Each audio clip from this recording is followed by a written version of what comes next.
Bonjour! Alors, ajoutons maintenant des devoirs. Alors, première petite option, tout simplement l'option devoir qui vous définit en long et en large le tout. Vous pouvez même souvent avoir accès à plus d'aide, à plus de renseignements, d'informations sur le site de Moodle. Alors, si on choisit tout simplement le devoir classique, alors on nomme le devoir, alors, exemple de devoir classique. Alors, on ajoute une description. Vous avez le bonheur de remplir de réaliser plutôt ce beau devoir. Voilà pour la description, c'est fait. Est-ce qu'on souhaite afficher la description sur la page du cours?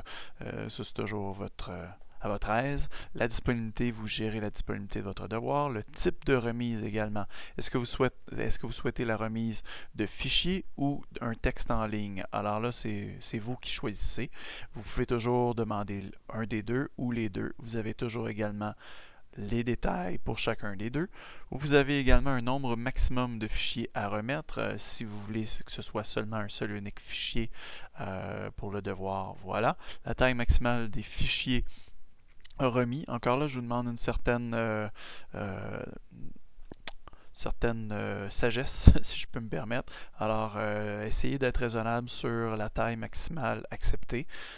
Normalement, 2 MB, ce sera quand même déjà très bien. S'il y a un petit peu plus de visuel, 5 MB, je crois que ça commence à être gros, mais quand même raisonnable.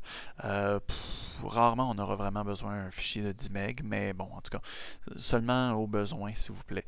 Parce qu'il faut évidemment garder la plateforme aussi légère que possible. Voilà, donc ensuite de ça, vous avez toujours la gestion du type de feedback que vous avez. Donc, est-ce que vous voulez avoir des fichiers de feedback? Est-ce que vous voulez avoir un formulaire d'évaluation hors ligne, etc. Vous avez toujours la définition de chacun avec les points d'interrogation. Les réglages, la remise des travaux. Excusez-moi. Donc, exiger que les étudiants cliquent sur le bouton envoyer. Moi, personnellement, je le recommande parce que justement, ça responsabilise l'étudiant et justement, ça lui assure une possibilité de gestion de brouillon, si on peut dire. Donc, vous ne vous retrouverez pas à évaluer un travail qui finalement ne sera pas évalué. Alors, une fois que c'est envoyé, tout simplement. Demandez aux étudiants d'accepter l'énoncé de remise, pas nécessairement pas nécessaire, disons. Réouverture des travaux remis. Est-ce que vous acceptez qu'un étudiant réouvre un travail déjà remis? Si c'est jamais, alors là, dans ce cas-là, la question suivante devient caduque. Si c'est manuellement ou automatiquement jusqu'à réussite, etc., bon, ben là, dans ce cas-là, vous avez un nombre de tentatives que vous pouvez configurer. Les réglages de remise en groupe, est-ce que vous acceptez ou non les remises en groupe? Si c'est oui, dans ce cas-là, ce sera oui. Par la suite, est-ce que vous acceptez certains aspects de la remise de groupe, etc. Par la suite, les notifications à configurer. Alors, informer les évaluateurs des travaux remis. Est-ce que vous voulez informer est-ce que, en fait, en tant qu'évaluateur, est-ce que vous voulez être informé?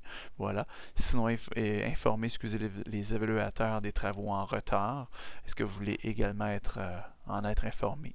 Au niveau de la note, comment est-ce que vous allez gérer la note, sur combien, etc. Puis, évidemment, comme d'habitude, les réglages courants et la restriction de la disponibilité. Une fois le devoir configuré, vous l'enregistrez et l'affichez, et voilà. Vous pouvez donc ainsi remettre un devoir en tant qu'étudiant. Vous pouvez donc évidemment soit gérer le texte en ligne ou insérer un fichier quelconque en PDF ou en .doc. Voilà qui est ça. Alors, si vous avez des questions, n'hésitez évidemment pas à me joindre. Merci.